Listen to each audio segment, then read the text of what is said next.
Have you ever bit into a store-bought piece of jerky and thought, why am I paying top dollar for something that really tastes like, well, like cardboard? That's why I always make jerky at home. Jerky is one of those snacks to me that really, well, it checks a lot of boxes, right?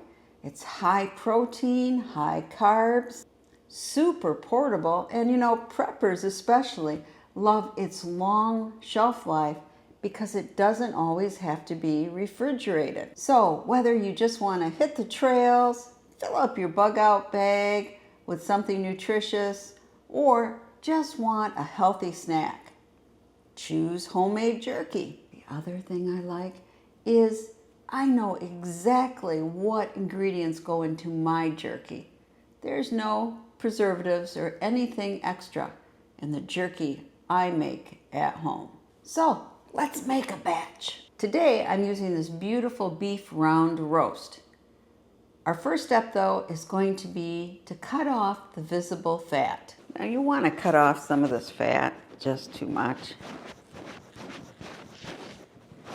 You don't want a lot of fat in your jerky, otherwise it won't dehydrate. But actually this isn't a real fatty piece.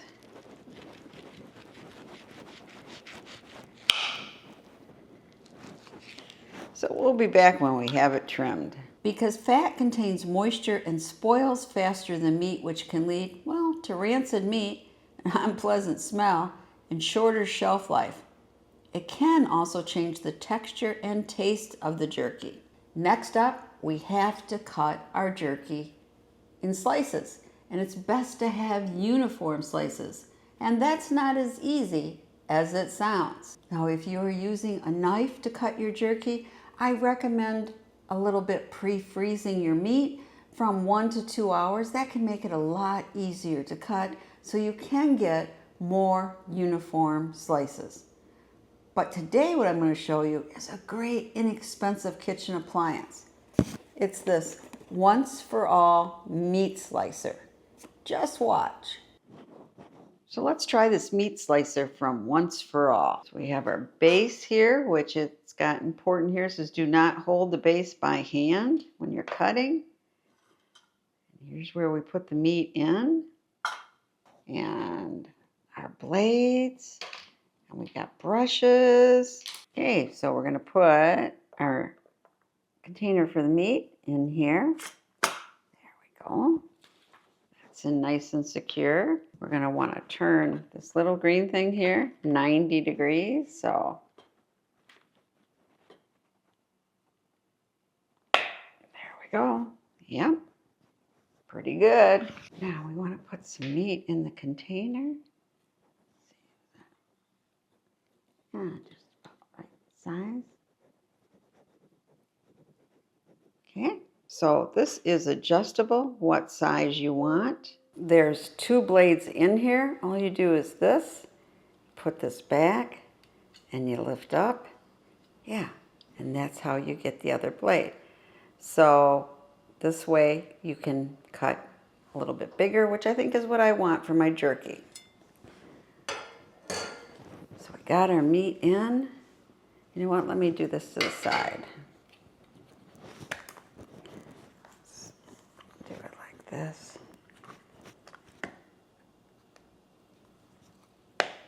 Okay. So now we're going to want to kind of line these up, right? And then we're just sawing back and forth. Oh, use this side though. This side is up, right? Okay, let's try that again.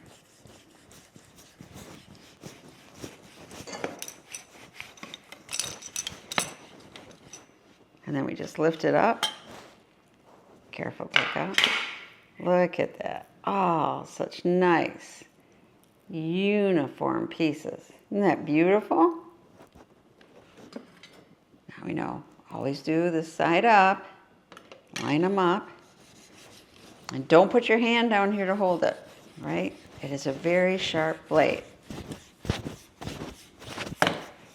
There, that easy. I mean, I don't have a lot of strength. There you go.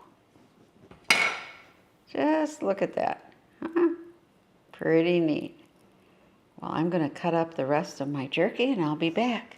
So much easier than using a knife or a mandolin. And like I said, I'm a klutz. Yeah, I have to admit, I did take a chunk out of my thumb before using a mandolin. And yes, I'm doing beef, but wouldn't this be great for chicken too for stir fry, or beef for stir fry, or pork? I mean, how easy and how nice to get such uniform slices.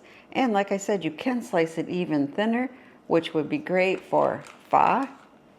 Remember I told you my husband's a pho addict. Okay, squish it down in a minute. There we go. I mean, it really doesn't take that much strength to do this. You're just sawing back and forth. Yeah, I really like this.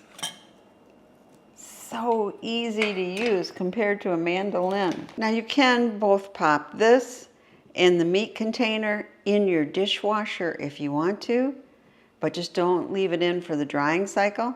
Personally, I prefer hand wash. So you have to be careful. This side is really sharp. How do I know it's really sharp? Yeah, because I'm an idiot. So when you get done, put your blade back in. So you have your two blades here. Then you're just going to go there, and then it's protected. Using the Once for All meat slicer takes the kind of guesswork out of how to uniformly slice your meat. It's much safer, and you get consistent slices. And you know, with a knife, you might be better at using a knife than I am, but my knife skills aren't great, so I don't always get the same. Some slices are a little thicker, some thinner, and that means uneven drying time in my dehydrator. This is indispensable. Full disclosure, the company sent me to try this for free, and I was intrigued when I watched others use it, and I thought, yeah, I can have a place for this in my kitchen. But as always, I try to try it out several times before I recommend it to you. So if you're interested, I got a link below right now on Amazon. It's under $30, and I really think it's a great buy. Our next step, let's make our marinade. And I like to have a little fun with marinades. I try out different things often. And one of the things that I find is that a lot of recipes online have 15, 20 different ingredients. And you know, that can get pretty expensive, adding all those to something that, yeah, you kind of throw away when you're done, right? So I tried to come up with a simpler recipe, and let's see how it works. So we have a half a cup. I'm using premium dark soy sauce, which is just a little sweeter. Half a cup. And we want 2 tablespoons brown sugar. There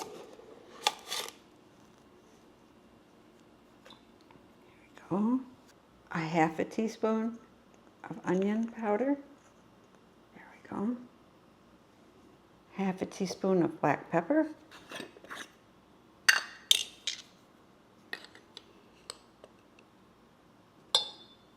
And if you have the liquid smoke, add it, but don't overdo it. We'll just do a half a teaspoon here. Maybe a little more than a half teaspoon, huh? And now we're using hot sauce of your choice. Do a tablespoon. Okay.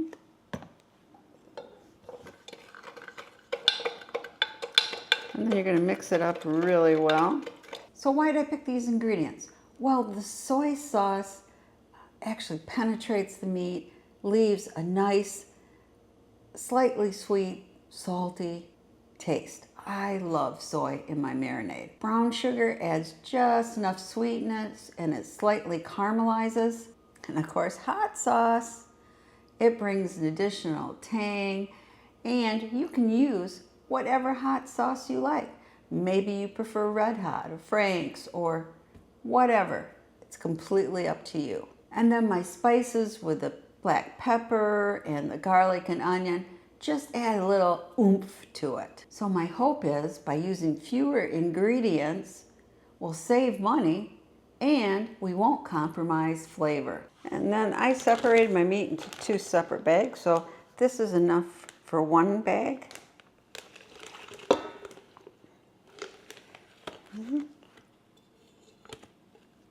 Ziploc the bag. And then I like to kind of massage it through the meat.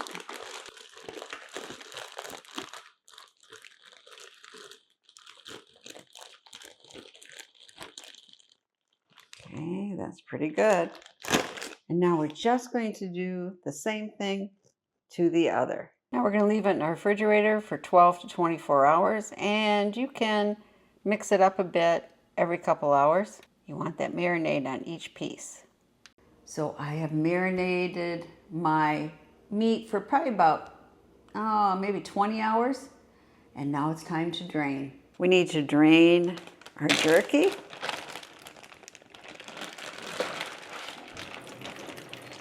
Good sauce off. Okay, we're just going to leave it in here for maybe about 5 minutes. Now, don't skip the next step. You want to blot the marinade off your meat. That will give you a more consistent product and less sticky. So, just blot it.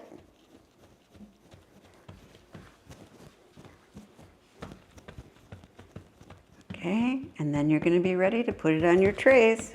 That's all there is to it.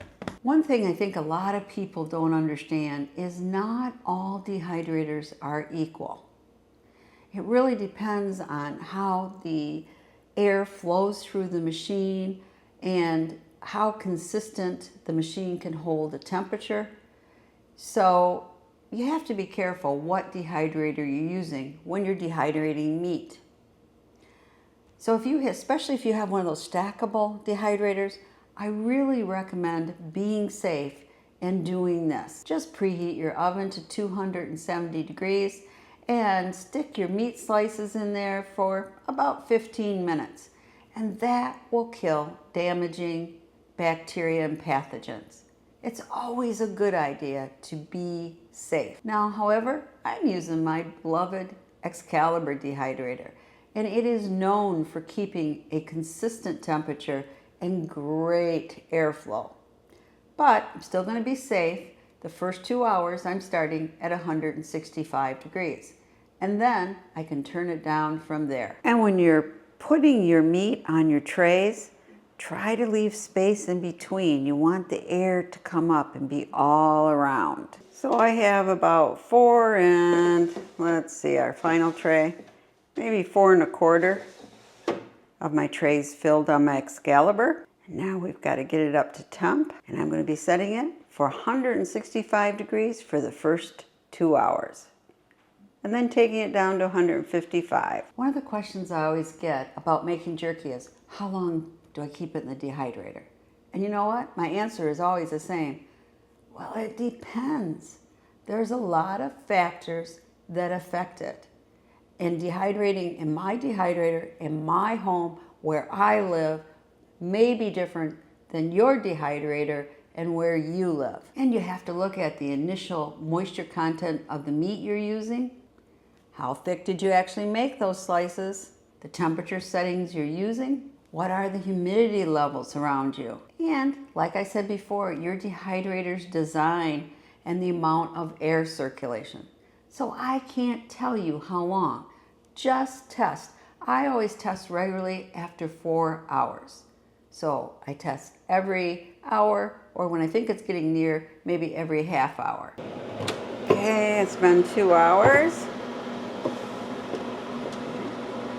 Definitely still needs more time, but we'll turn it down.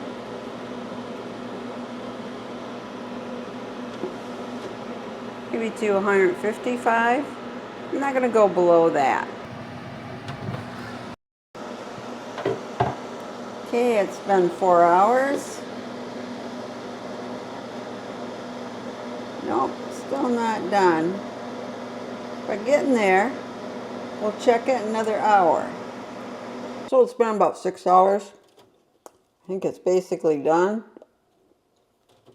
Soon we'll do a taste test. We're gonna let it cool off. Okay, it's done. We can tell because it's dry and leathery and bends without snapping. You can see these white fibers when you tear it, and it should have a chewy texture. Now, cool completely before storing. The next question that I have problems answering is, how long can you keep your jerky? Again, depends on a lot of factors.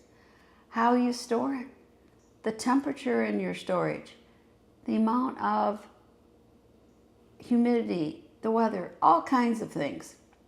But here's what I can tell you. It can keep up to 2 weeks in your refrigerator, but if you're going to vacuum pack it, it could keep 3 months or longer at room temperature, or you stick that vacuum bag in the freezer and it could even keep for 2 years. Again, it just really depends. My favorite part, the taste test. Chewy.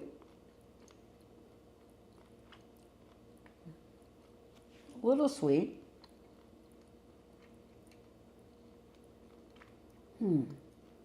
I'm not tasting as much spice as I'd like. Next time, maybe I'll add some more sauce, hot sauce, or maybe add some cayenne pepper. This is good, but you know I like things really spicy. So what's your favorite jerky recipe? Comment below. So this jerky, it's perfect for road trips. We used it on my recent road trip to California. Got some videos if you're interested on my other channel. And it's great for your emergency kits, as long as you rotate, or in my case, just guilt-free snacking. It's so, so good. And now you know how to make it safe and delicious. So if you found this helpful, give me a like and share it. I really, really appreciate it. And as always, what I always say, share the knowledge. Thank you.